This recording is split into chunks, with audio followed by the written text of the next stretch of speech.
আসসালামু আলাইকুম ওয়া রাহমাতুল্লাহ। প্রিয় বোনেরা, জান্নাত পাওয়া কি খুব কঠিন? না। রাসূল সাল্লাল্লাহু আলাইহি ওয়াসাল্লাম নারীদের জন্য এমন কিছু সহজ আমলের কথা বলেছেন, যা পালন করলে জান্নাতে প্রবেশের সুসংবাদ রয়েছে। আজ আমরা জানব সেই 4টি সহজ আমল সম্পর্কে। নাম্বার 1, 5 ওয়াক্ত নামাজ ঠিকভাবে আদায় করা। হাদিসে এসেছে, যে নারী 5 ওয়াক্ত নামাজ আদায় করবে, রমজানের রোজা রাখবে, তাকে বলা হবে, তুমি জান্নাতের যে দরজা দিয়ে ইচ্ছা প্রবেশ করো। নামাজ হলো ঈমানের স্তম্ভ। যে নামাজ ঠিক রাখে, সে নিজের জান্নাতের পথ খুলে রাখে।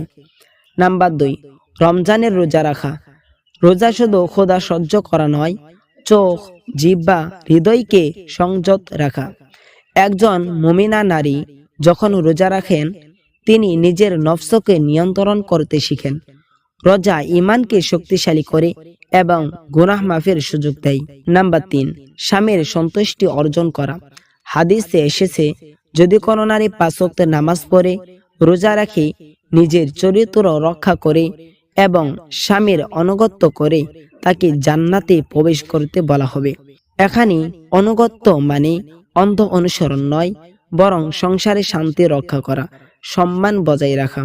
স্বামী স্ত্রীর সম্পর্ক পারস্পরিক দায়িত্ব ও ভালোবাসার উপর দাঁড়িয়ে। নাম্বার 4, নিজের চরিত্র ও লজ্জাশীলতা রক্ষা করা। লজ্জা হলো ঈমানের অংশ। পর্দা, শালীনতা, চরিত্রের হেফাজত, এগুলো নারীর সম্মান বাড়ায়। একজন নারী যখন নিজেকে রক্ষা করেন, তিনি শুধু নিজের নয়, পুরো পরিবারকে রক্ষা করেন। তাই মা ও বোনেরা, আমরা যদি এই 4টি আমল যদি নিয়মিত করি, ইনশাআল্লাহ আমাদের জান্নাতে যাওয়া খুব সহজ হয়ে যাবে।